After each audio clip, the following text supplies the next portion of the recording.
The NBA season is right around the corner, which means two things can be banked on. One, we're going to get a lot of hoop talk. And number two, you're going to get a lot of Toronto Raptors disrespect. Coming off of 30 wins, I don't expect the Toronto Raptors to get a lot of love and praise in the preseason media, but I certainly was not expecting to see one of the Raptors' five starters and one of their best players be left off the top 100. I was certainly not expecting to see their former all-star forward that they traded and signed to a damn near max contract to drop 37 places in this top 100 ranking.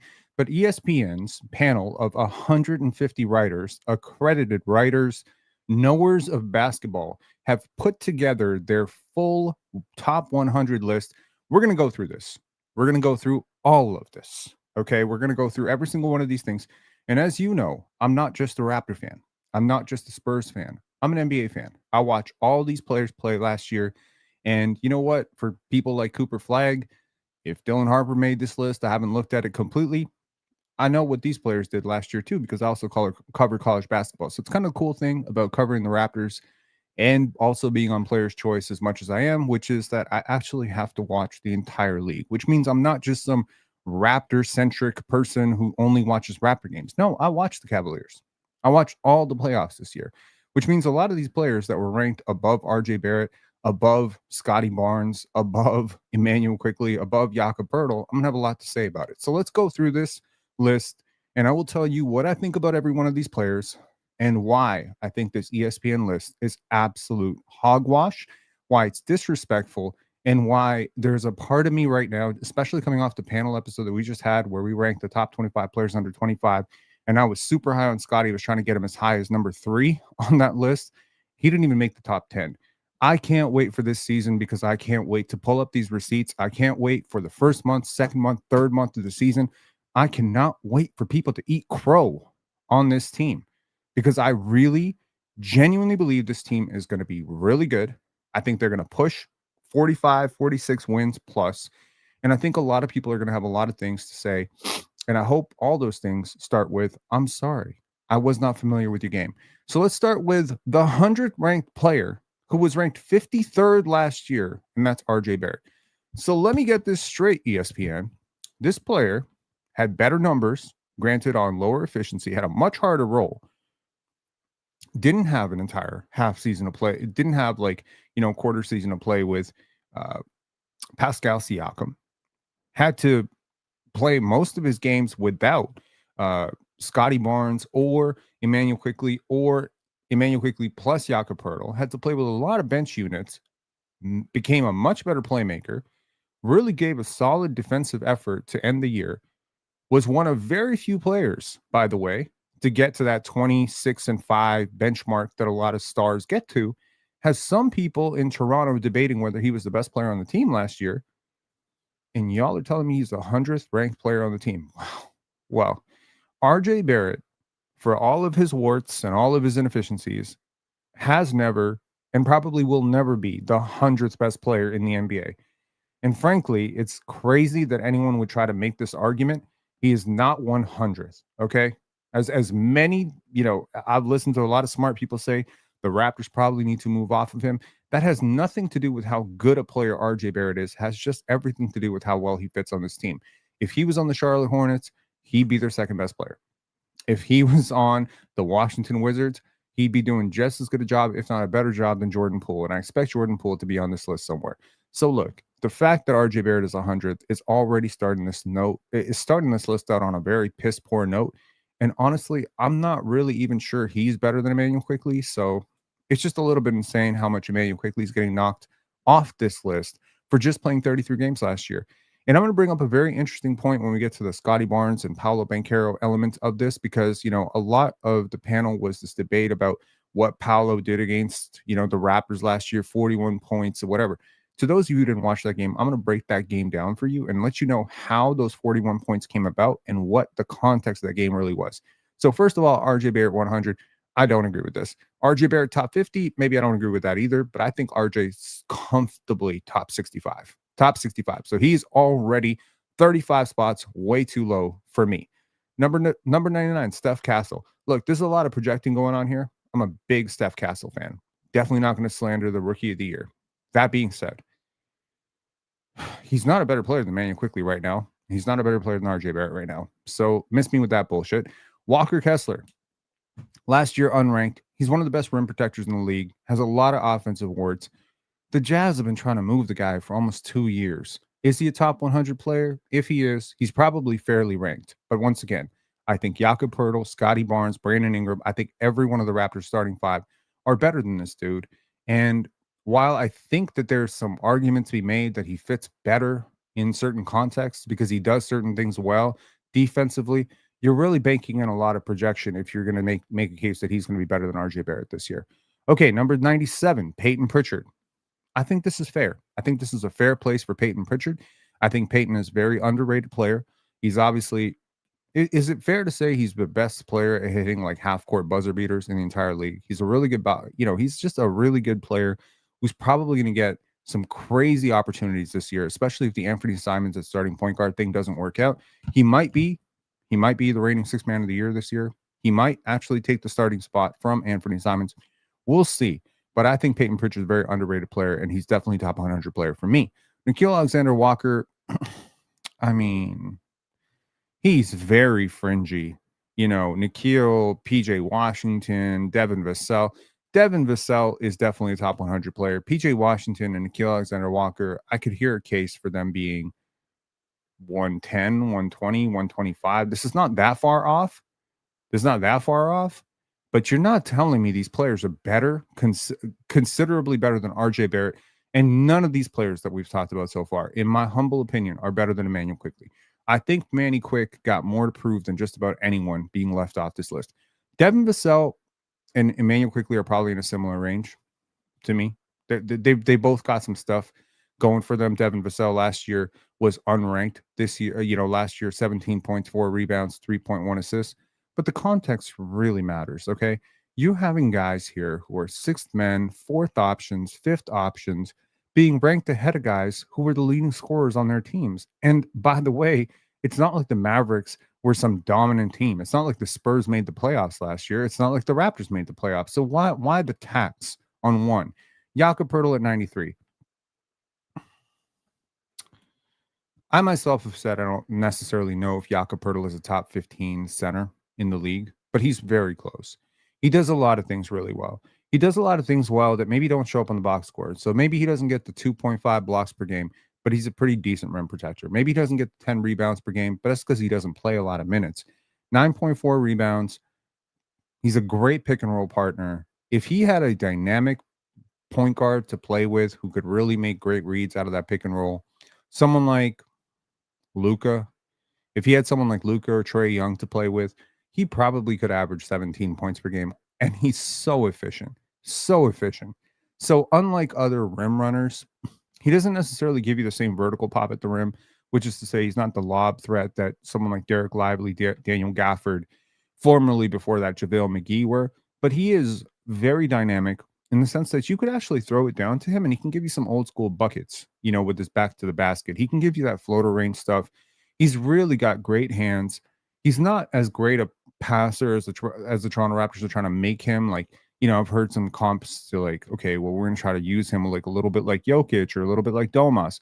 He's not anywhere near those players as a playmaker. And I say this as someone who watched every single minute of Jakob Poeltl play last year. He's just not a great passer, but he is significantly above average for his position. So he's just a little bit vanilla. There's nothing that particularly stands out. But solid is better than unsolid. And I definitely think he's better than every player we've talked about so far. Is he going to continue to be better than some of the players we continue to talk about later? Mitchell Robinson, some major injury concerns here. He averaged 5.7 points and 7.1 rebounds. Is Mitchell Robinson a better player than Jakob Poeltl? I think they're in the same range.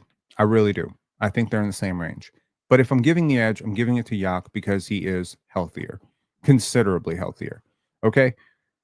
Drew Holiday, last year 36, this year 91. Holy shit, what a drop off. I think this is a fair place for him. Naz Reid. Would I prefer Naz Reid over Jakob Poeltl? Yes. Yes, I would. So this is at least fair. I think Naz has got some elite He won the sixth man of the year. He was 14 points, 6 rebounds, 2 assists off the bench. He has that spacing potential that Yak and Mitchell Robinson don't have. I think that's very valuable. He's a bit of a playmaker, a little bit of a ball handler, obviously a very huge fan favorite for the Minnesota Timberwolves. So I think Nas is in a right place right here at number 90. Andrew Wiggins at 89. Okay, that's what we get for being very inconsistent.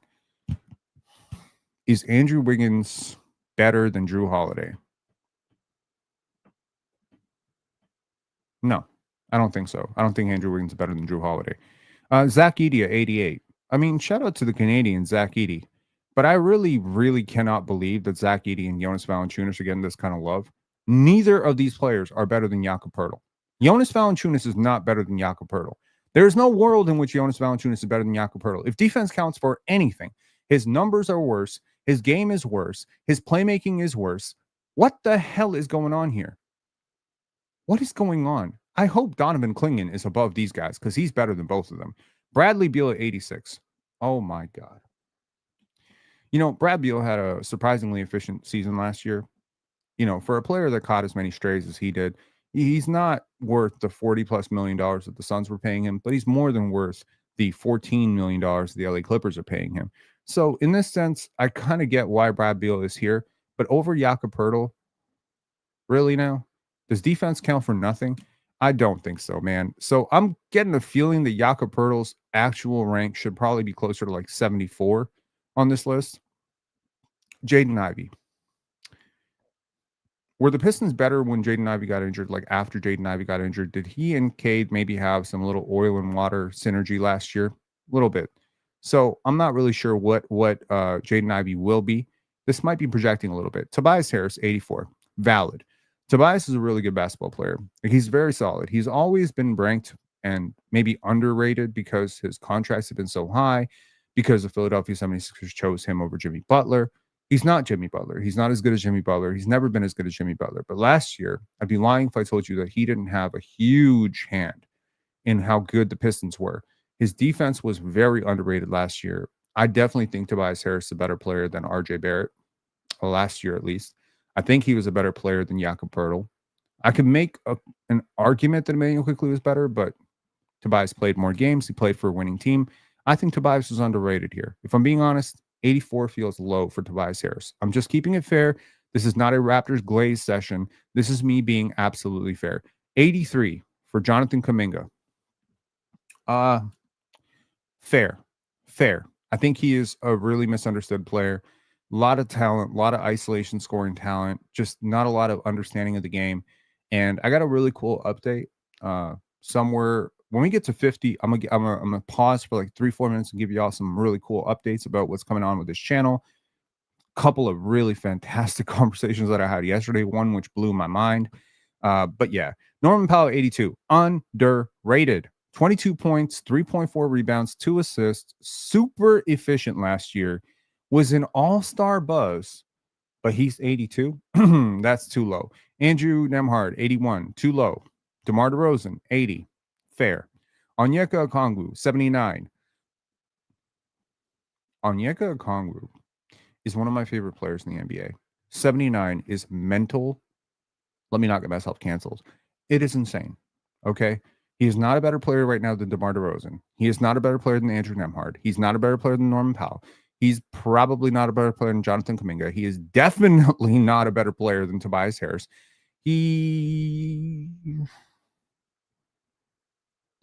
Come on now. I don't think he's a better player than Jakob Poeltl. Like, can we be for real now? 78, Tamani Kamara. I'm definitely not shitting on Tamani Kamara love, bro. That's awesome. Tamani Kamara is an awesome player. I don't know if he's 78, but anywhere like 85-ish, I would have him. I think Tobias was better last year than Tamani. 77, Brandon Ingram.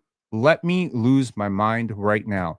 Brandon Ingram went from 40th ranked, took more threes, and went 77th ranked. Why? Because he had the longest time off from an injured ankle in NBA history. Let's just be real for a second. Brandon Ingram could have played for the Raptors. Okay? He could have played. The Raptors didn't need him to play. And this is something we're going to break down when we talk about Scottie Barnes and Paolo Banchero.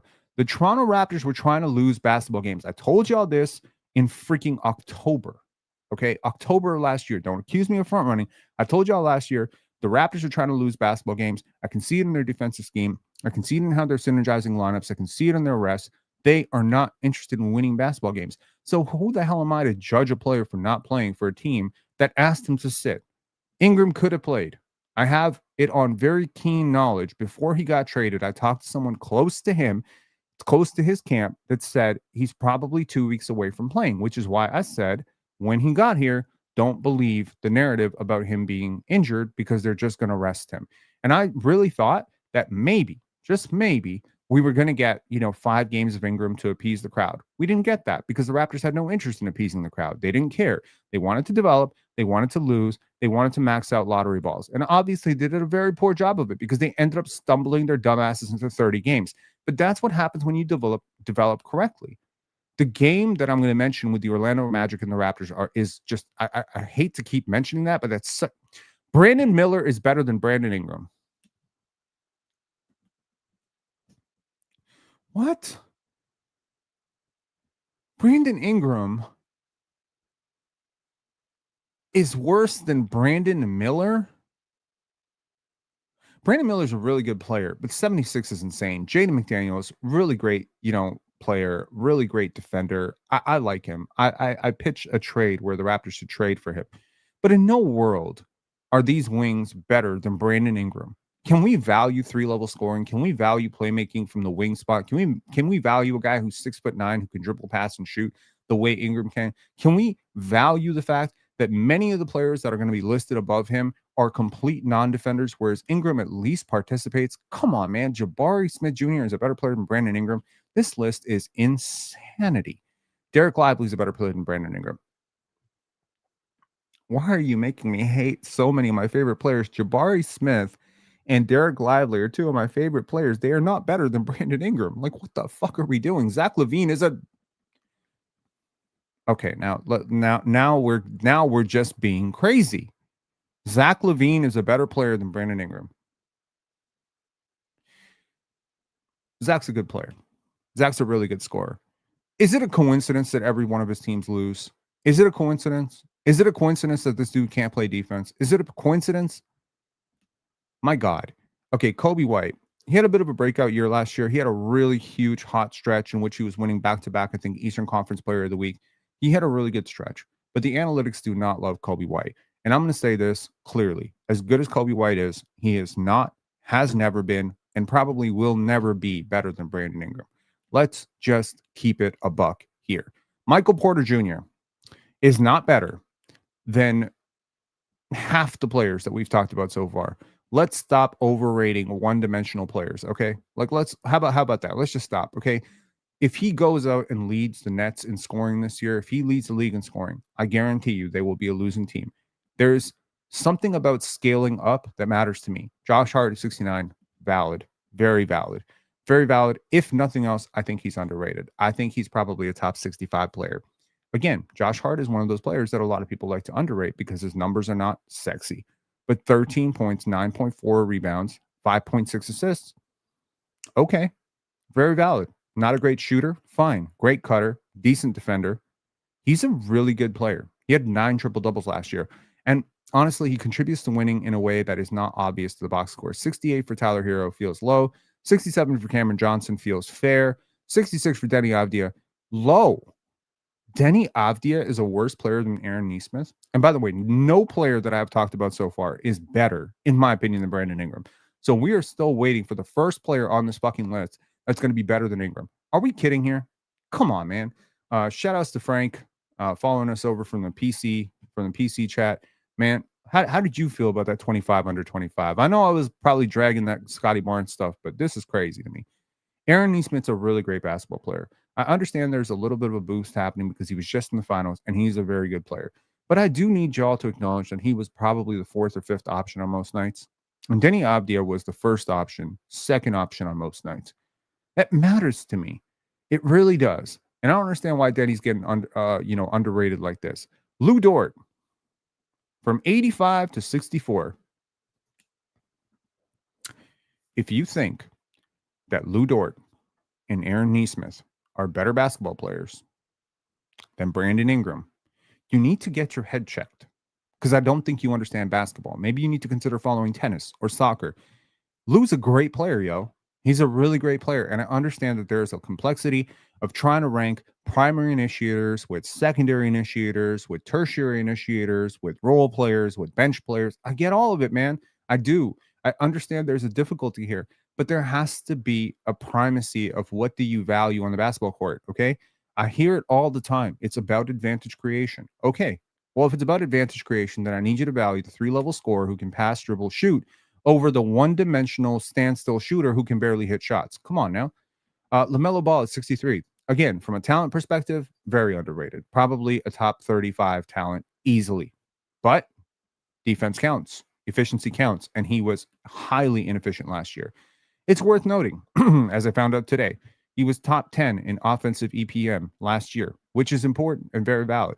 His box creation stats are off the charts. He is a very talented player. He can dribble, pass, and shoot. He is, in a way, like Brandon Ingram. Unlike Ingram, however, he wasn't efficient last year. And unlike Ingram, I think he tanks your defense more. So, I don't think LaMelo Ball is better than Brandon Ingram either. That might be hot take territory, but I don't think so. Oh, the analytics of Jokic. This is how great Nikola Jokic really is. This is how great Jokic is, that he can get Michael Porter Jr. at 70 and 62 Christian Brown. If you think Christian Brown is a 62nd best basketball player in the league, you really need to get your head checked too. However, I will say this. 62 might be high, but where casual fans have him ranked is very low. He is an off-ball wing. He is really not anywhere close to being better at basketball than Brandon Ingram, LaMelo Ball. I wonder if he's better than Jaden McDaniels. I'm not sure that he's better than Tobias Harris. I would like to see what Tobias Harris would look like next to Nikola Jokic. I have a feeling he would look a lot better than Michael Porter Jr. and Christian Brown. But, shout outs to Christian Brown, man. He was very important. He had a lot of transition play. He was a much better playmaker. I think he's a really good player. 62 is OD, though. Like, this better be projecting, like, massive jumps. 61, Zion Williamson. Okay, here's the thing. Either don't rank him or rank him higher. Like, I don't know. It's one or the other. Because either Zion's going to come out this year and be, like, a top 5 MVP candidate, or he's going to miss the entire season and he shouldn't be on this list. Like, he's really good at basketball. I don't know what to tell y'all, but I watched Zion pretty much cook the Raptors by himself in a play. I remember where they drove him to the baseline and he basically drove on 5 defenders. And there was a still that was on the newspaper the next day of Zion basically dunking over the whole fucking team. Like, this guy's really good. And I really don't know what the increased, weight loss is going to do for him, because I actually happen to think that there's a healthy weight advantage that he has, like the low center of gravity, the big caboose, pause, all that stuff that makes Zion very special. His size to skill ratio, the fact that he is so heavy yet also so athletic. I wonder if losing a lot of weight might hurt him, but it will help him in a lot of ways. One, it'll help him actually stay on the court, which is like, would I rather 70 games of 70% Zion or 20 games of 80% Zion? Like, I'd rather 70 games, right? So the durability thing, I think it'll give him a little bit more effort on defense. He's obviously a very good athlete. He's obviously a very good lateral athlete, very good vertical athlete. He should be a much better defender than he actually is. And I wonder if a lot of his defensive inefficiencies, he's not a terrible defender, by the way, just not a good defender. I wonder if a lot of that just kind of comes down to the fact that he has to save himself on defense because he has bad conditioning. So now we'll see if, Ozempic Zion is going to be better than, 290-pound Zion. Austin Reeves feels kind of fair here. I really been sleeping on Austin Reeves a lot, but top 60 feels fair. I could go higher. I can go a little bit lower, but 65 to 45 is a fair range for Austin Reeves. I'm cool with it. Okay, one of my favorite players in the league, Jalen Suggs. A lot of fanfare about Scottie Barnes versus Jalen Suggs early on. Thankfully, this list is not going to make me pull that shit up. But 59, fair. When playing, he's one of the 3 best guard defenders in the league. His point of attack defense, his rim defense was great. He shot better last year. And I just think if the jump shot can come around, even though I don't necessarily think of him as like a prototypical point guard, I could see a world in which he's a top 50 player. I could also see a world in which he's 75. So him being a 59 is fair. Trey Murphy the third. This might be a little bit OD, like this is kind of weird. I've people will gravitate towards the 20 points, 5 rebounds, 3 assists. He didn't play a lick of defense last year, and I really don't think he was great last year. So it's kind of weird that the year before, where he was a much better defender and maybe not as flashy a scorer, didn't have as much offensive volume because Zion played a little bit more. Brandon Ingram obviously got touches. I get it. He's a very valuable skill type. If he was playing next to Trey Young, if he was playing next to Jokic, if he was playing next to a healthy Hallie, I could see a world in which he averages like 23 points per game just off the motion of the offense. Like he's so underrated, such a great athlete, such a great high volume scorer. But again, I need the defense to come back up, bro. You are way too athletic to be as ass on defense as you were last year. 57, Miles Turner. This is mental. Miles Turner is just not that good, bro. 81. Y'all had it right last year. I really don't. Honestly, if you want my opinion, I think he completely screwed he was the weakest link for the Indiana Pacers in a large part of the games, man. He was the one guy who couldn't consistently make great decisions. I think his defense is overrated because of the gaudy block numbers. 2.2 blocks is a fantasy projection for him. I apologize. These are fantasy projections, not their last year's stats. I apologize. These are fantasy projections. I've been reading them as if they were actually their stats. The 2.2 blocks might, sway you. He's averaged over 3 blocks per game, I believe. Next to Giannis is going to be decent. I don't actually think he's that much better than Brook Lopez. I don't think he provides that much more than Brook Lopez. I would have him around 70. So 57 feels high to me. 56, Isaiah Hartenstein also missed a lot of time last year. Is this fair? Is this fair range for Isaiah Hartenstein? I'm actually pretty much close on Hartenstein and Jakob Poeltl. I actually put Hartenstein just above Yak, just a little bit above Yak. I think he's just a little bit better defensively, but 56 for one, 93, I think, for the other one just feels like that's too much of a gap. 55, Dyson Daniels. Give me a W in the chat if you remember all the Dyson Daniels glaze when he was like the 9th guy in New Orleans, when I was saying, man, the Raptors really need to trade for Dyson Daniels. In case you've ever wondered, does this guy who talks into the microphone actually know a little bit about basketball? Yeah, I've been watching Dyson since G League Ignite. I've been really high on him, consistently really high on him. 55 feels fair-ish. He's one of the best guard defenders in the league. I think he's coming a long way as a shooter and as a ball handler. If the dribble pull-up stuff can ever come and the catch and shoot stuff can get to like 38%, I think he can be valid at this point. 54, Paul George. 53, Alex Caruso. 52, Cooper Flagg. So Cooper Flagg walks into the NBA having never played a single game as 25 spots higher than Brandon Ingram. If I'm Brandon Ingram, I am circling the game against Dallas on my calendar, and I am cooking this dude for like 35 points, and I'm not breaking a sweat. Are we kidding here? I love Cooper Flagg. I do. I made several videos saying tank for Flagg. It's not quite Wemby. I think 52 is close to valid, but that should probably tell you that I really genuinely think that Brandon Ingram should be top 50. Alex Caruso at 53 feels valid. He didn't play a lot last year, but honestly, it's hard for me to think that there's 52 players in the league. There are 54 players in the league that impact winning more than Alex Caruso. But I do think that it's worth noting, even though he was number 1 in terms of defensive EPM last year, and he was so great in the playoffs, there's limitations, man. You're putting a guy who averaged 7 points, 3 rebounds. According to the fantasy projections last year, I think he had 20 minutes a game off the bench, pretty much. There's a lot of energy conservation going on here, okay? There's a lot of energy conservation going on here. You can come off the bench and you can play with the greatest defense of all time and tip them over. Yeah, there's a lot that's going to make you look great. The question is, was he a top 50 player, top 53 player last year when he played for the Bulls? And then the question then becomes, what would Brandon Ingram look like if he played on a really stacked roster? And it's like, I don't know. Maybe people are holding his Team USA performance against him. Maybe people are holding the fact that he wasn't able to blend into what Team USA was trying to do, and so he wouldn't be able to blend in and scale his role to a better team. I think Ingram is a lot smarter than people give him credit for.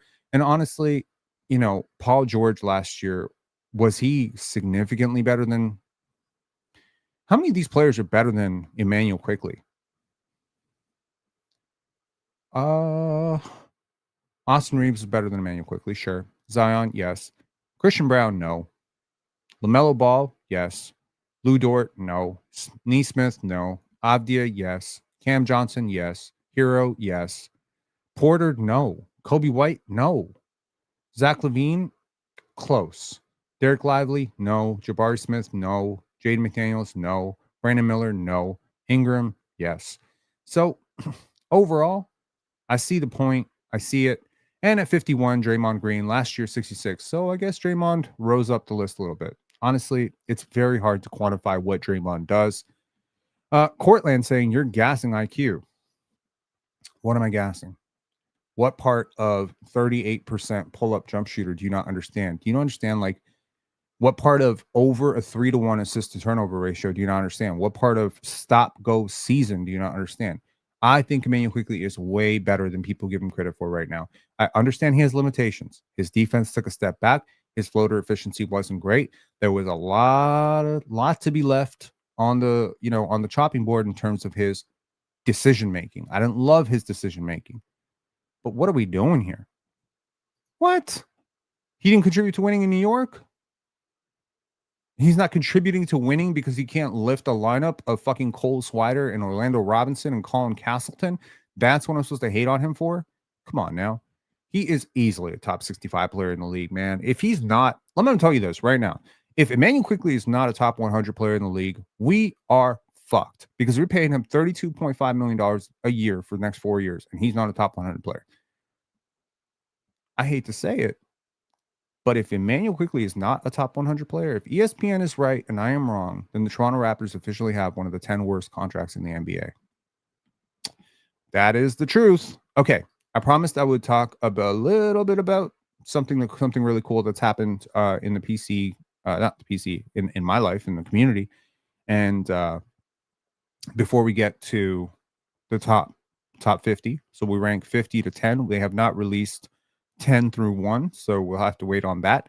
But there's no Raptors that are going to be in the top 10 because the best Raptor was already ranked in the next section. Quick little update. One, I want to give a quick shout out to our members. Shout out to our members, all 117 of you, including our VIP members. Shout out to all of you guys. And it's a cool thing. Between Pensar Basketball and PC, I don't realize this sometimes, but on an average week, I talk to anywhere from 30,000 to 70,000 people a week. That's a lot of people to talk to that you don't know who's on the other end of it. And once in a while, I try to think about it. And I'm like, well, I wonder, if players are watching. I wonder if scouts are watching. I wonder if Vince Carter's watching. I wonder if Chris Bosh ever sees what I said about him. I wonder if LeBron James has ever seen my face and agreed or disagreed with something I said. This is a cool thing and kind of the weird thing about anonymity.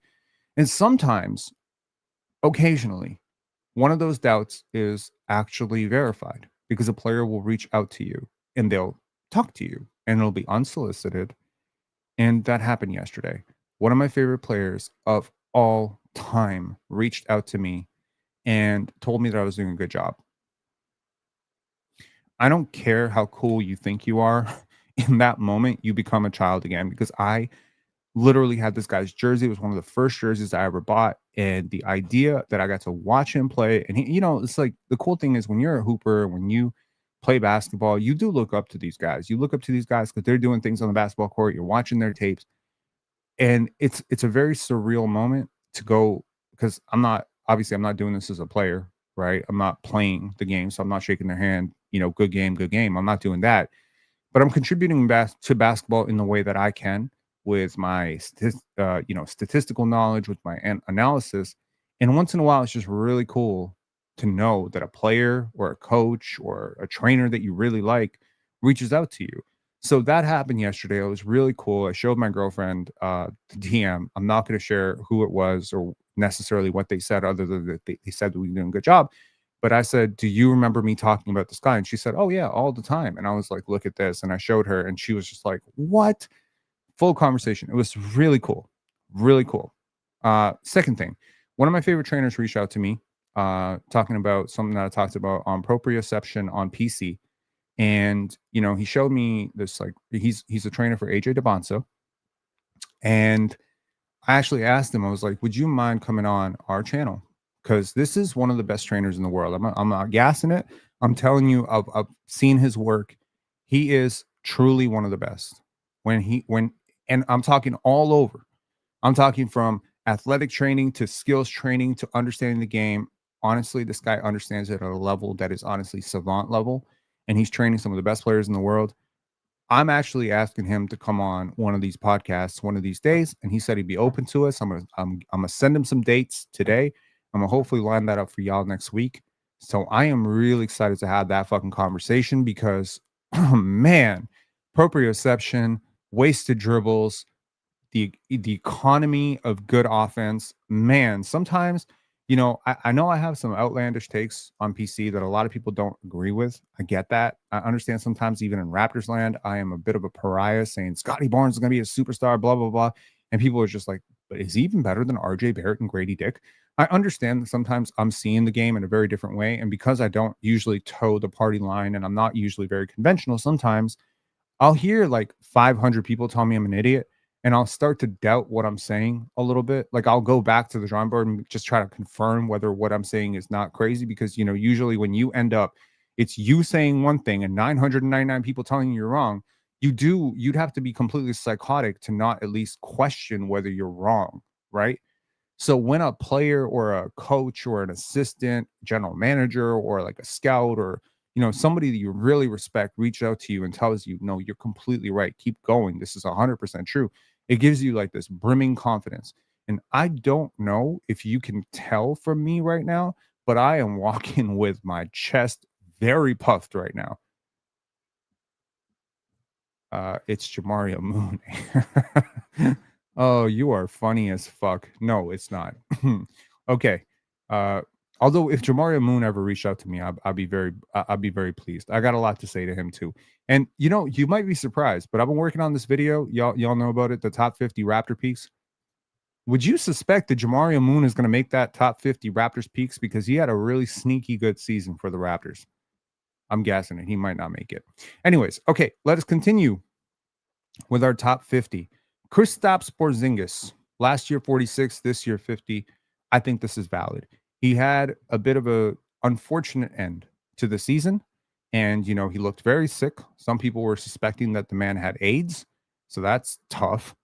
But he seems healthy. He played really well for Latvia this summer, and I'm projecting a pretty decent year for him in Atlanta. He is a free agent after this season, so we'll see. Maybe the Toronto Raptors could really look to add Kristaps Porzingis. When healthy, he is easily, in my opinion, a top 35 to 40 player. 50 is fair. Rudy Gobert, 49. I wonder if a little bit of analytical regression is being baked into this analysis of 49 for Rudy Gobert, because again, like, he's interesting because his best year is probably 3 years ago, right? 3 to 4 years ago. And he's now 32 going into his year 33. And I was looking back on it, I'm like, okay, Shaquille O'Neal, Hakeem Olajuwon, Ben Wallace, who was better after 33 than they were at 30? So his career is going the wrong way. The only thing we need to figure out is how much can he maintain. And I wonder if this is a player who is on the teetering edge of falling off this list completely. Do I think he's better than RJ Barrett? Yes. Do I think he's better than Ingram? Questionable. Do I think he's better than Quickley? Yes. Last year. This year, anything could happen. We really don't know. All the players I'm talking about before are 25, 26, 27, 28. This dude's 32. He can go the wrong way. Ingram could go the right way.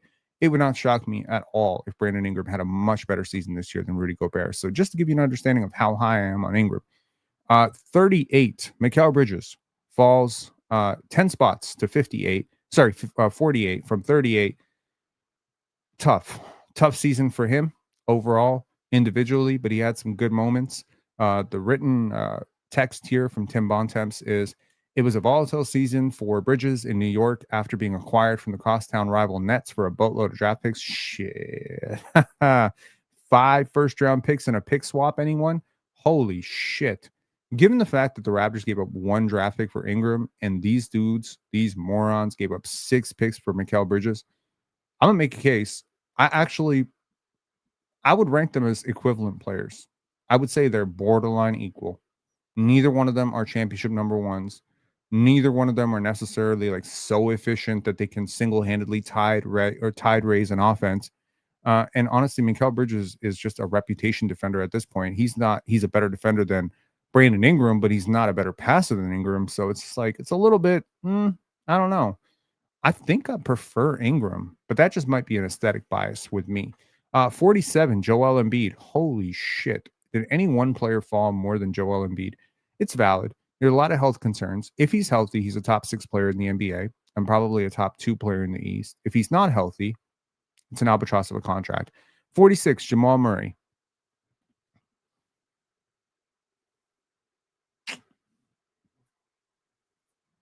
Depends, man.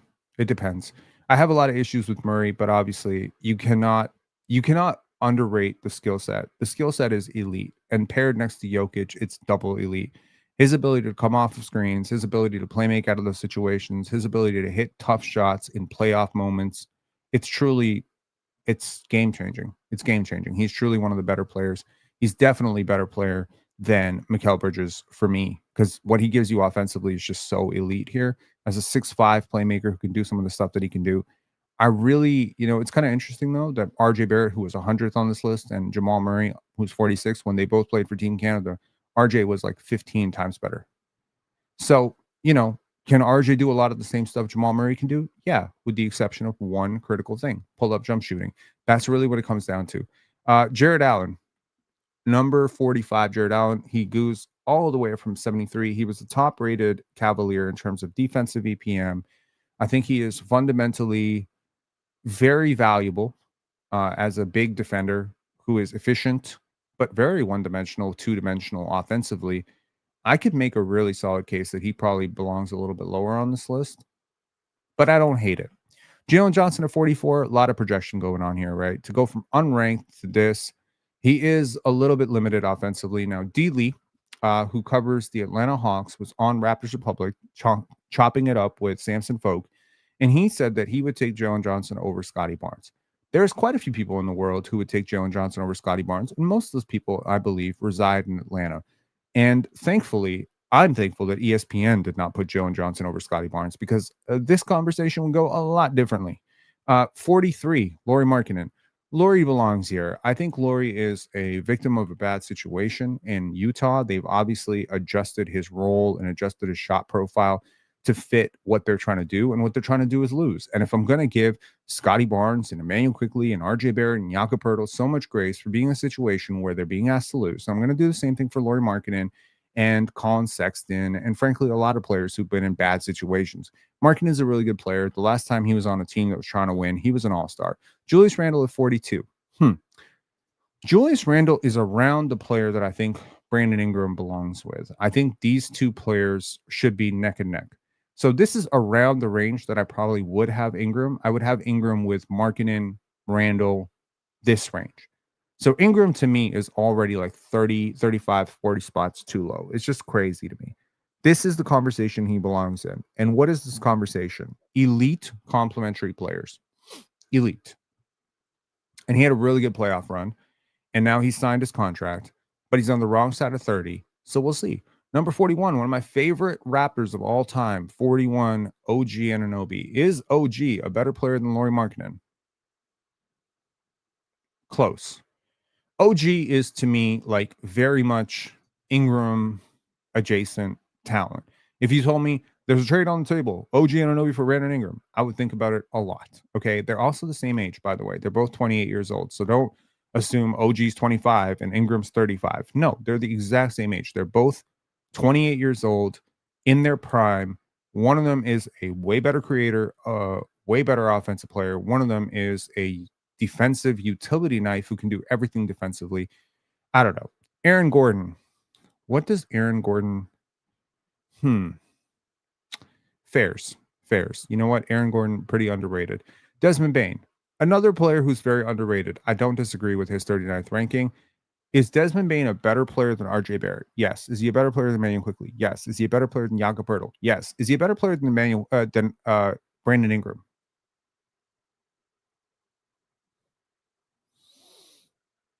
No. No. They're close. They're really close.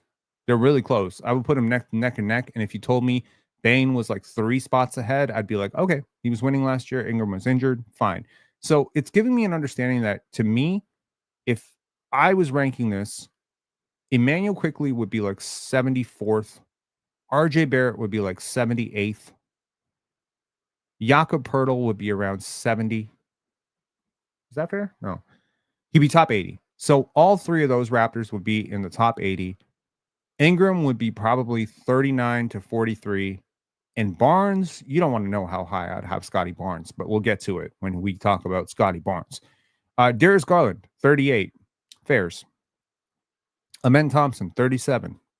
A little bit of projecting going on here. He did double his three-point shooting last year. Same volume, 2 attempts per 100 possessions, but shot 27% instead of 13%. Still a pretty bad free throw shooter. Athletic demon, great defender, not the greatest processor of the court, still not the greatest passer. Not sure what position he plays, other than the fact that he has a ton of physical advantages and could possibly be one of 3 players in the league that I could actually see push Wemby for Defensive Player of the Year. He's a really great player. 37. Yeah, I think he's better than OG. I think that's fair. Ivica Zubac, that's 36. I'm okay with Zubac. I'm okay with Zoo being anywhere between 45 and 45 and 30. If you told me he was 32, I wouldn't be too mad about it. Anything higher than 30 is just way too high for me. But 36 is probably on the high end of high. I would probably have him closer to like 42. Is Ivica Zubac a better player than Brandon Ingram? Close. Same category. De'Aaron Fox. Now we jump into a different tier, in my opinion, because De'Aaron Fox is a step above Ingram, right? So, or is he? I still put him in the same category, man. Maybe I'm just unusually high on Brandon Ingram. But De'Aaron Fox was not great last year, not the most efficient. Analytics don't love the guy, but he's a really good player. Like, he's a really good player. He has some holes, obviously, the pull-up jump shooting, the three-point shooting, the decision-making at times. Yeah, the passing, tunnel vision at times, sure. But he is still a singular athlete who can get to the rim anytime he wants. He's pretty efficient finishing there. His pull-up jump shooting, clutch shooting numbers are very good. He averaged nearly 24 points, 6 assists. These are projections, fantasy projections for this year. According to fantasy projections, it's really tripping me out that they put these numbers under them. But the fantasy projections project him to be a great player this year. I think his synergy with Wemby is a little oil and water. I wouldn't pair these two. I would want a point guard who can shoot next to Wemby. Ironically, a player that he would do very well with is Scottie Barnes. A player that Wemby would do really well with is Immanuel Quickley. Should the Raptors and the Spurs follow each other up and swap engines, they might want to. But again, his three-point shooting means there's always a little bit of difficulty there. Domantas Sabonis at 34, fair. 33, Ja Morant. I've gotten a little bit higher on Ja Morant, and then I got way lower on Ja Morant because I watched the film breakdown of him just missing reads left, right, and center. But he does have that pull-up shooting ability. He does have the ability to rise up in big games. He's had a really troubling injury history, a lot of off-court issues. I'd be okay with Ja, but Ja to me is a different level of talent than Ingram. If we're talking offensive engines who can create advantages, I think this is the first player where it's just like, oh, there's a big talent jump here. Ja Morant is huge. Franz Wagner, 32, underrated. I would 100% have Franz as a top 30 player. Jaren Jackson, 31, fairs. Scottie Barnes at 30. Okay, so here's the thing. ESPN is typically going to disrespect the Toronto Raptors, and I actually don't think 30 is that disrespectful for a player who had a season as poor as Scottie Barnes. So if you're expecting me to be mad just because, it's fun to see Rob get mad, I'm actually not that mad at 30. However, I will tell you why I disagree so much. Now, if this is ranking last year, I think 30 might be a little high for Scottie Barnes. If we're being completely honest, he'd be my favorite player. but he did not play like a top 30 player last year. No, he didn't play like a top 30 player last year. He played like a top 45 player last year. I don't think he played like a top 30 player last year. Why did he not play like a top 30 player last year? This is where we can talk about Scottie Barnes versus Paolo Banchero, who is a lot higher than 30 on this list and will come up recently. Okay, so today on the panel, and I was going to pull this clip up, but then I just decided, fuck it. Let me just talk about it because it's such a drawn out clip. It happened in segments over an entire hour. To anyone who's interested, Player's Choice, the panel, go listen to the show. Let me know if I was wrong about Scottie Barnes, or let me know if you watch this video later, if you watch the panel as well, if I was wrong. Here's the thing. There was this game where I said, we were debating Franz versus Paolo. I think Franz is a slightly better player.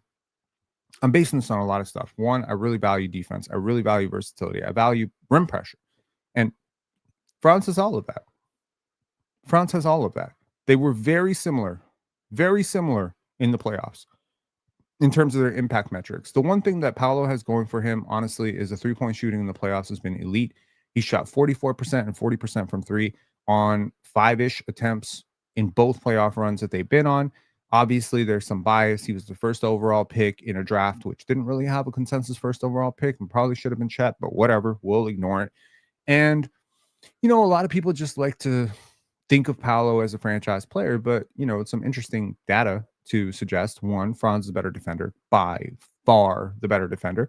Two, lineups which features Paolo and Franz are worse than lineups that feature Franz and role players.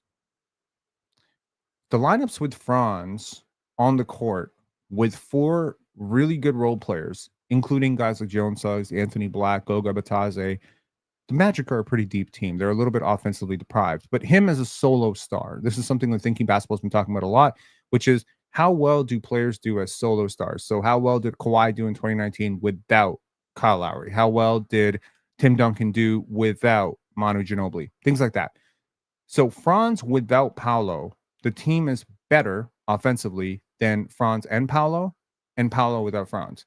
That tells me that while you may brand the Magic as Paolo's team, they are not Paolo's team in terms of the best player is Franz until further notice. Now, Paolo is a little bit younger, and obviously he is bigger, and he's got a lot of athletic potential, and maybe Franz will be the second option, and Paolo blossoms into this great player. But over the last few years, he just hasn't been that efficient. The Magic haven't been that efficient with him. And if you're driving offense like this, look, I learned my lesson from Cade Cunningham. I get it. Paolo will look much better this year with Desmond Bane. It's a perfect fit for them. They got him the perfect guard. I look forward to seeing what the Magic will do. I expect them to be great this year. So this is not shade on the Magic. But I brought up a very interesting fact, which is that the Orlando Magic went 0-3 against the Toronto Raptors last year. And Mars, shout outs to Mars Talk Sports, real ball knower, so there's no shade on Mars. He brought up the fact that Paolo averaged like some really great numbers. And then the one game that he watched between Scottie and Paolo and Franz, where both Paolo and Franz both played for the Magic and Scottie played for the Raptors with Immanuel Quickley, that, hey, Paolo put up 41 points. Context matters, though. The Toronto Raptors whooped the Orlando Magic in the first quarter. I think it was a relatively even second quarter. They beat them in the third quarter. And in the fourth quarter, the Raptors, I believe, started the fourth quarter out with a 6-point lead. And then they pulled the plug on the game. Scottie barely played in the fourth quarter. Immanuel Quickley played 2 games. But you know who did play the entire fourth quarter? AJ Lawson. G-Leaguer AJ Lawson.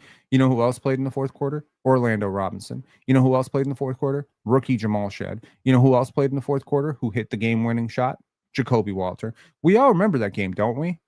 Now, the fact that Paolo Banchero scored 22 points on a team that didn't have a single defender who was optimized to stop him, and he went 1 for 4 in the third quarter where the game was still very much in the balance and the Raptors started to pull ahead. Does it not matter what a player does when they're being guarded by a player who's designed to actually stop them? Scottie had great moments and great games against Steph, Paolo, Giannis, LeBron, Durant. My God, any star in the league that you can think of from 1 to 5, he's had great moments against all of them, Embiid, Jokic included. So I think Scottie's going to be great this year.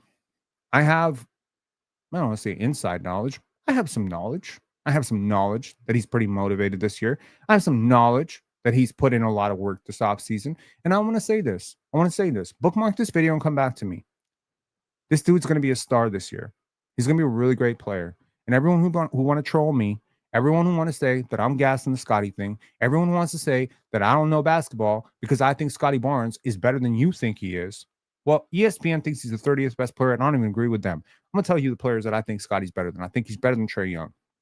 I think he's better than Tyrese Maxey. I think he's better than Cat. I think he's better than Derek White. He's way better than Derek White. I think he's better than Schengen. I think he's better than Chet. I think he's better than Harden. I think he's better than Pascal. I think he's better than Bam, better than Kawhi, better than Jaylen Brown, better than Jimmy Butler, better than Paolo, better than Donovan Mitchell, better than Anthony Davis. Did I skip one? Better than Devin Booker.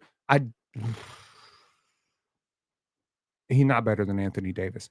He's better than Evan Mobley. He's better than Cade Cunningham, and he's better than Jalen Williams. I would have Scottie Barnes as like probably the 13th or 12th best player in the league. That's how far we are. We can't even have a fucking conversation. We really can't. We can't. And you know what? That's on me. That's on me. We can't have the conversation because maybe I'm too far ahead. Maybe I'm thinking too far ahead. Or maybe I just value different things on the basketball court. Here's the thing. I value that a player can guard 5 positions. We were just having a conversation. Shout outs to Player's Choice. We have a Hall of Fame group on Telegram. We were just having a conversation about Kobe Bryant. Why is it that Kobe Bryant is so hated by the analytics? Now, I'm not comparing Scottie to Kobe. Please understand that I'm not crazy. I understand Kobe is on a completely different level as a talent. But understand what I'm trying to say. The analytics don't like Kobe Bryant. They've never liked Kobe Bryant. Why? What is it that the analytics are missing about Kobe Bryant that his 5 championships answer? I'll give you 2 players. These are 2 hypothetical players. Player A, player B. Okay. Player A is a player who shoots like 43% on corner catch and shoots. Shoots like 75%. 75% at the rim. Okay. These are elite numbers. Doesn't take any mid-range shots, period. That number is completely gone. They limit their turnovers. They only drive left ever. They only drive off of advantages that are running start advantages, which is to say they don't do anything off the live dribble. This is one of the most efficient basketball players in NBA history. What I'm describing right now is a really efficient basketball player. And I want to make sure that you understand that on defense, they're pretty much landlocked to being really good on small forwards, which means if you have a player between 6'5" and 6'8", they're good guarding that player. But if they end up switched in a rotation onto a point guard, they're dead because they don't have the lateral quickness to stay that low. And if they get switched onto the post because they're a little bit wiry, right? Maybe I'm describing somebody. I don't know. You can fill the gaps. They're a little bit wiry. They don't have the strength to guard like a center. They get cooked in the post. So their defensive coordinator, assistant coach, whatever, the people who design the defense know this about them. So what do they do with this player? Well, one, they set everything in the offense to get them driving the only way they know how. They have a lot of back cuts and cuts for them to attack the basket in exactly the zone because they know they're efficient attacking the basket. They have good touch around the rim. Think maybe Zion Williamson, but just way, way less star-driven, more role player-driven. And they design a lot of plays which end up with them doing catch-and-shoot shit in the corner. Think Lou Dort, Jaden McDaniels. Okay? This player is going to be really good analytically. Really good. If you deploy them correctly, they're going to have a significant impact on the analytics, which is going to show them as a 4.5-ish, 5.0 box plus minus type of player. This is a player who can do a lot of great stuff. They have 1 to 2 go-to moves. They don't have anything beyond that as a counter. They're not a first option. I'll give you another player. This is player B. Player B is not a 44% catch and shoot shooter. He's probably like a 39% on catch and shoots. So not as good as player A. He is, however, like a 37% pull-up, mid-range jump, 3-point jump shooter from above the break, which is a very valuable zone. He's also about 46% on catch and shoots, on pull-up jump shots in the mid-range, around 21 feet, long mid-range. They're around 47%. Let's put it at 47%. They can pass with the left hand, pass with the right hand. They can drive left, drive right. They have a bevy of counters. bevy of counters. There's nothing that you can do to pull this player off pivot. They don't turn the ball over a lot, but they turn it over a lot more than the first one because they try a lot of passes that the first player just wouldn't try. They're also not nearly as efficient at the rim. Like they're not inefficient. They're about 68% at the rim instead of the 75% that the first player plays. But you know what? That second player is going to get penalized because they don't do anything super well. Also, defensively, they can guard 4 positions, but they cannot guard any one position as well as player A can guard 3s. But they're stronger than player A. They're quicker than player A. They're just not as good at guarding small forwards. Now, this team's coordinator or offensive coach, defensive coach is also going to implement this player in a very different way. They're going to use their versatility to switch everything, which means the defense doesn't get as many advantages. Teams are going to realize they're actually pretty good defenders, so they're not going to go at them as much, which means some of their, numbers are not going to look as great. They're not going to be, they're not going to be in a position to defend as often because teams obviously go away from your best defenders. If I'm an offensive coach, I'm trying to put the ball on the side of the court that Victor Wembanyama is not on. That's the point. I'm trying to attack De'Aaron Fox. I'm trying to attack, I don't know who you attack in San Antonio. Shit, they got a lot of good defenders. I'm trying to attack Devin Vassell because I really don't have anyone else to attack. If I'm in Toronto, I'm not trying to attack Scottie Barnes. I'm trying to attack RJ Barrett and Grady Dick. Okay. So once again, player B may not have the same numbers. Player B may not be like, I don't know, 30, 39, 40% from 3. Maybe they only shoot 35%, 36% from 3. But their 3s are harder, right? Their 3s are harder. Their jump shots are harder. They have a myriad more counters. They can pass with a left hand, right hand. They try more things. And this player is impossible to stop in the playoffs because of that mid-range shot. And I know the analytics don't like mid-range shots, which is why guys like Kobe are often penalized because they didn't shoot well enough in the mid-range. But I still consider advantage generation and bending the court into a pretzel as a very valuable thing. Now, I think that the same thing that applies on offense, the inverse applies on defense. Now, here's my question to you if you think I'm too high on Scottie Barnes. Okay. Pick any team in the league. Any team. Hornets, Wizards, Nuggets, OKC. Pick any one of those teams. Okay. Now, find a way to attack Scottie Barnes defensively. Go ahead. If his primary matchup is Jalen Williams, try to find a situation where you can get a switch that is going to hurt Scottie Barnes. Is Shea a matchup nightmare? No more for Scottie than anyone else, and I think Scottie has a better chance of guarding Shea than just about anyone on the Raptors. You don't have an advantage. You really don't. And he's great with the help, and he's great with the communication, and he's great guarding 5s, 4s, 3s, 2s, and frankly, some 1s, most 1s. And the ones he can't guard, nobody can guard them. Yeah, I'm sorry. I'm not going to penalize Scottie Barnes because he can't guard Ja Morant. Nobody can guard Ja Morant. Nobody can guard De'Aaron Fox. So it's kind of that. He does defensively a lot of great things, and the analytics do back it up. He's like top 15 in defensive EPM, and I suspect with better defenders around him, he'll be even better. The other thing is he's not stupid. He knows that his team was trying to lose. He knows they're trying to develop, and he agreed to it. In a contract year, he agreed to it. Now, do you think Scottie Barnes fancies himself? Like, look, here's the thing. And this is something that, I hope to talk to with the trainer that I mentioned earlier because he's done a lot of work into this as well. The court mapping element of this versus the skill development, right? There's a quote that I want to read y'all that I just posted, by the way. Oh, shout outs. Our first members chat. Scottie is going to turn a lot of heads. To the people who became members a month ago, who've been members for over a month now, you officially have a member chat. You can use it at any time you want, by the way. Also, we have a super chat here. Cass saying, Rob, I will have to become a member on my main YouTube account. They figured out I've been using premium for free through family. If you see another Cass, it's me.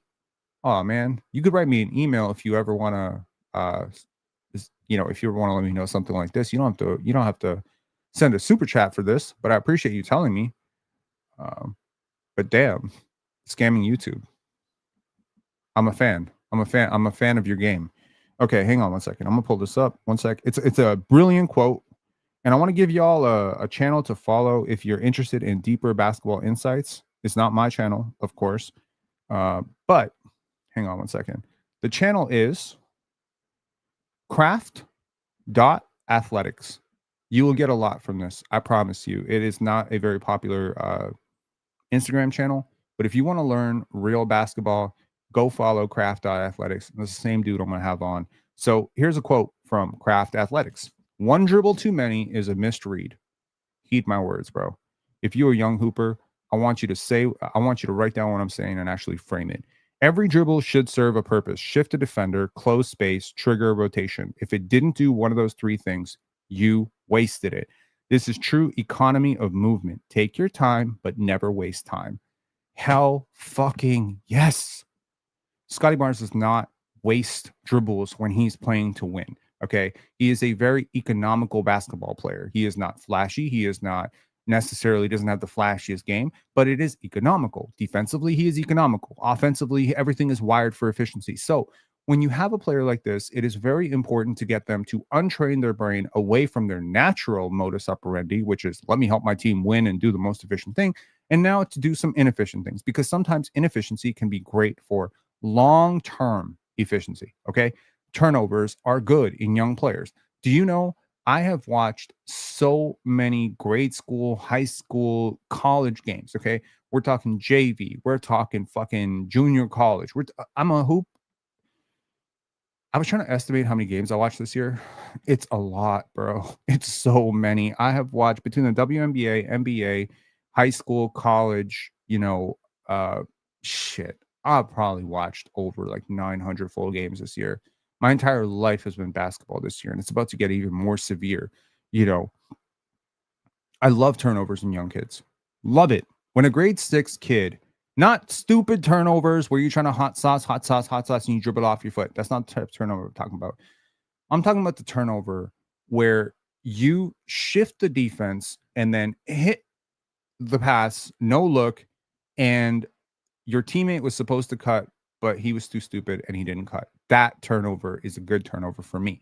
But the other turnover I'm talking about, when you draw a help defender on the mid post and you flick it behind you because the other offensive player is supposed to back cut, and that offensive player doesn't cut, and it just goes out of bounds, that's a great turnover for me. These are the types of turnovers that Scottie Barnes gets. You're not seeing a lot of live ball turnovers. He's not dribbling it off his foot, getting picked off the live dribble very often. Yes, it's very funny when it happens because he's a 6'9" player with 7'4", wingspan, and the hand probably the size of my head. It's hard to dribble when you have these metrics. It's a great thing defensively, but obviously offensively it's tough. But do you really legitimately think that the Cleveland Cavaliers would be a better team with Evan Mobley than Scottie Barnes? I think they'd be better with Barnes. I think they'd be much better with Barnes. Now, it's difficult to say, by the way, if Scottie Barnes could replicate what Cade Cunningham did, because Cade Cunningham has skills that Scottie does not. I understand that. I'm not stupid. I understand that the live dribble creation for Cade is way better. I understand that advantage generation, manipulation, and the pick and roll is way better for Cade. I understand that he's a better pull-up jump shooter, but Scottie's a much better defender. He's a much better rebounder. He does a lot of things very well. So here's the thing. In the NBA, at any time, there's probably 4, 5 championship number ones. Everybody else is a complimentary piece, man. So it's up to you to decide whether Scottie Pippen is not an all-time great because he couldn't be a championship number one, and whether, what does that mean when we have a debate about Scottie Pippen versus Mitch Richmond? Because Mitch Richmond, Allen Houston, Latrell Sprewell maybe had a little bit more creation juice, but Pippen had the complete game. And the reason that I really love players like Scottie, Nafisa Collier, Alyssa Thomas, players like this, is because they get you back to what basketball actually is, man. I watched Fee set like 50 screens yesterday. Solid ones, good ones. And I had people on the playback stream trying to troll me. Because why are you talking about screens? Was that a 10 out of 10 screen? Was that a 0 out of 10 screen? Shut the fuck up. Set a screen yourself. The people who don't value efficiency will always talk shit about players who are efficient. The players who didn't do the small things when they were playing, they'll never appreciate the small things from other people because it just helps. You got to understand there's a healthy amount of projection going on. Okay. When I talk shit about undersized guards, frankly, it's probably because I didn't have the courage to make it myself. Okay. There's probably some element of that going on. And man, honestly, one day y'all super chat me enough, I might be able to afford therapy and go talk to a therapist about why I don't like Davion Mitchell and Fred VanVleet so much. And it's probably going to come out that, I'm just jealous that they did something with at my height that I didn't get to do. Maybe there's some element of that, but I was a pretty fucking smart basketball player.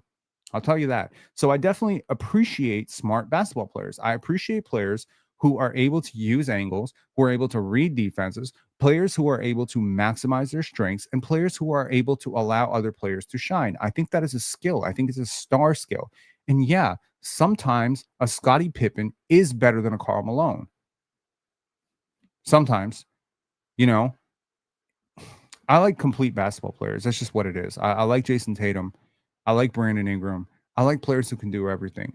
I don't like necessarily glazed specialists per se. I like generalists who become specialized in one or two areas. That to me is a sweet spot. I think Scottie's going to have a hell of a season. I can't wait for the fucking retractions. I cannot wait. I cannot wait for people on the panel to respect this dude, man. I think a lot of people be hating on Scottie because they think it's funny to troll me or whatever. I genuinely don't think these people watch Scottie play. I really don't. And you know what? If you want to use what he did last year against them as an indictment of, oh, well, I guess Scottie Barnes is not a good player because he can't hit 27-foot pull-ups. Who the fuck told you he could hit 27-foot pull-ups? Did I tell you he could hit 27-foot pull-ups? I've never said that. Scottie's ability to play with his teammates is a superstar skill. You can be a superstar playing that way. You don't have to tween, dribble your way. You don't have to be Allen Iverson to be a superstar. Using your teammates, setting smart screens, making smart cuts, being a good finisher through contact, being able to generate advantages, read gaps. These things are superstar things. You just don't pay attention to them because they're not the highlights. And honestly, if you only want to understand basketball through highlights, then maybe Adam Silver was right. Maybe the highlights are the important thing. I'll catch y'all later. Shout outs to you. Per my money, the Raptors have 5 players who are top 80 players in the league. I think they have 2 players who are top 50 players in the league. I think they have 1 player who's a top 15 player in the league. And I cannot wait for this entire team to make the entire world shut up this year. Okay. Yeah, shout outs to all of you, man. Ray saying Ron be trolling too hard sometimes. Yep. There won't be retractions. We will force it. Good looking out, Pen. Love the content, detailed breakdowns. Keep doing your thing. We appreciate you, man. Thank you. Thank you very much. Gregory saying Chill is great, but sometimes has those rose-colored glasses. I confess, I wish he was my uncle sometimes. I think everyone wishes Chill was their uncle. Uncle's crazy, but he's cool sometimes. IQ not even top 100. Okay, ESPN, do you? Facts.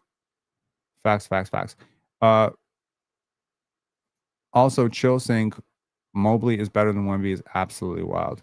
I agree.